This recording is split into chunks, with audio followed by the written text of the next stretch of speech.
J'ai étudié 10 ans à l'université, architecture et après environmental engineering, je ne sais pas Mhm. comment dire ça, en génie Ingénieur environnementaliste. environnement. Bien, je n'aimais pas les églises, des choses. Je rejetais toujours.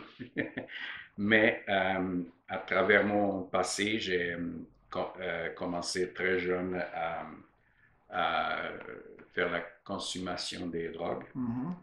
Et alors, après 7 ans de héroïne, j'ai devenu trafiquant et tout ça. J'étais étudiant universitaire, mais j'ai arrivé à la fin de ma vie. J'étais très faible.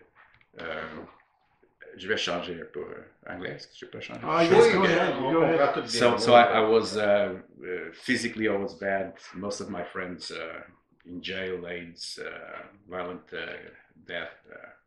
So at that point of my life, I tried rehab, many things, nothing worked, and so I had people always telling me, you should, allow God to change your life. I say, God, I didn't want anything to do with churches or that. So, but when I was really, really, really sick, I was given 2 months to live.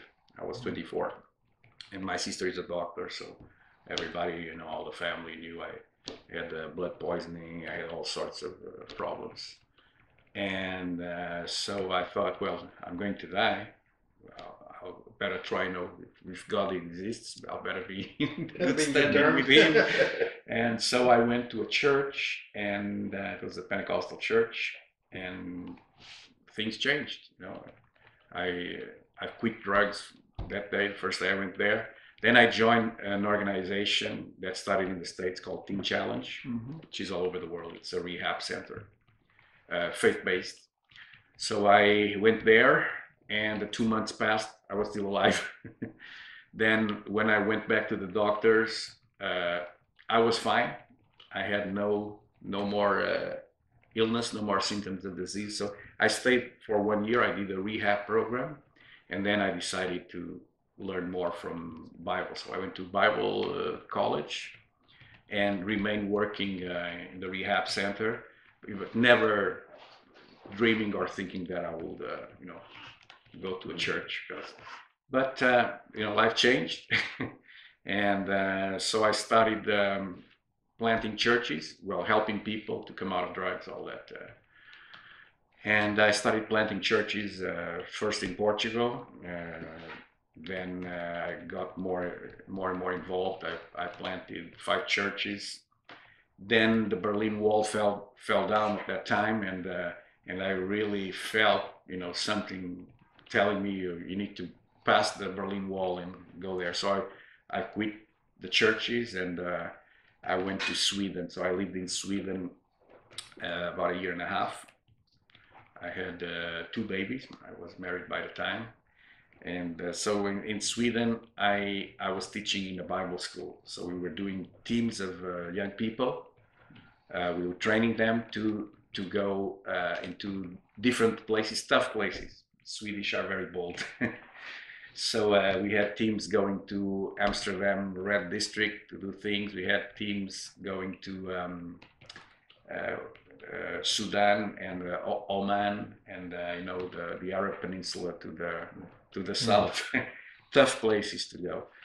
And I led a team to Poland. So I was doing evangelistic campaigns with teams of young people. So it was very exciting. And but at the time, I needed to establish my family. I was thinking what to do.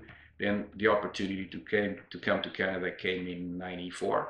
So I came to Toronto, and I speak 4 languages. So they asked me to help with a Portuguese church in Toronto. It's a huge community.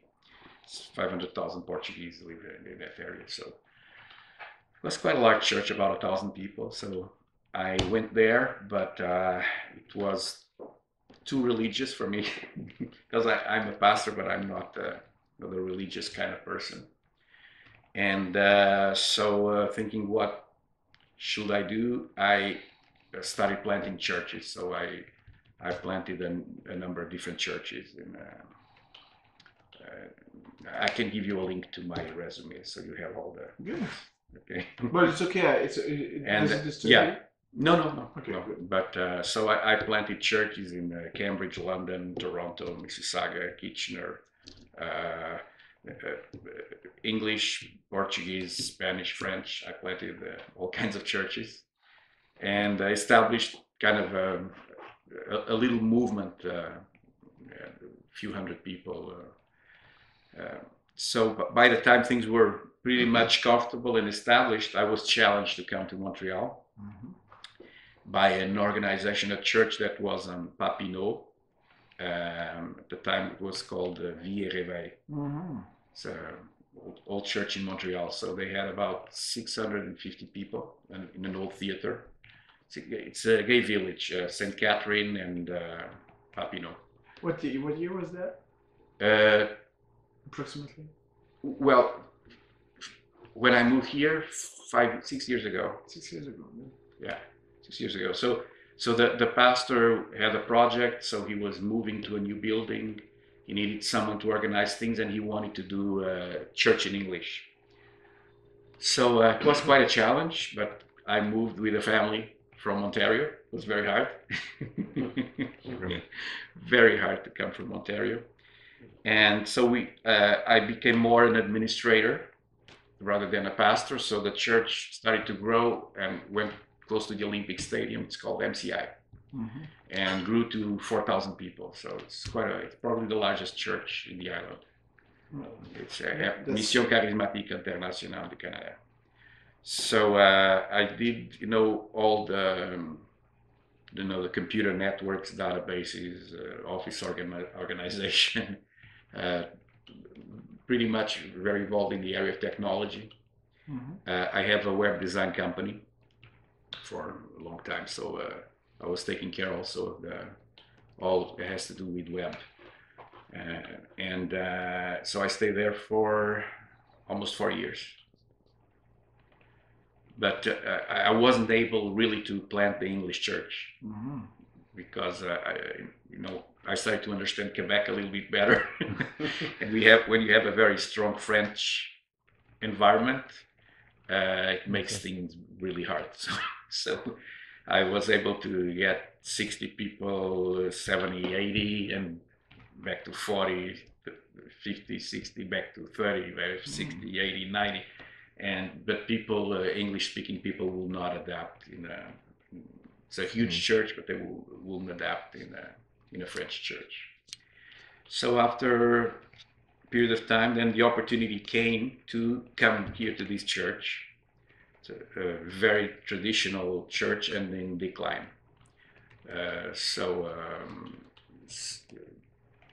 It went from 500, 400, 300. So when I started, the church had about 90 people. So the challenge was different because I'm kind of an entrepreneur, so I opened churches, and now I had to restore an organization, an old organization. So this was the challenge here, and I'm still in the process. It's not easy. It's very complicated. But after 2 years, now we're up to around 220 on Sunday. So we're recovering things and modernizing, even in terms of the building, trying to renew, all the old stuff. But something that I studied the life cycle of organizations, and usually an evangelical church they last for 60 to 80 years. After 60 to 80 years, they enter in decline. Eventually, they close. That's the normal for Presbyterian, Methodist, all those. Older denominations, they have ways of maintaining the buildings, but they're pretty much closing everywhere also. So United Church, Anglican churches, they're pretty much closing the door. Roman Catholic. And there's a new, kind of a new wave of new churches.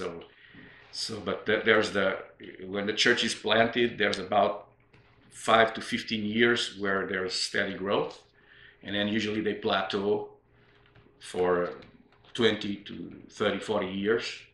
There's kind of the same number of people, and after 40, 50 years, they enter in decline. And depending on the size of the organization, if the organization doesn't reinvent the way they're doing things, eventually they'll die. So so now in this stage of my life, instead of planting churches and being at the beginning, now I'm trying being at the end of things. And the idea is how to renew the organization and loop the decline in order to enter into a new stage of growth.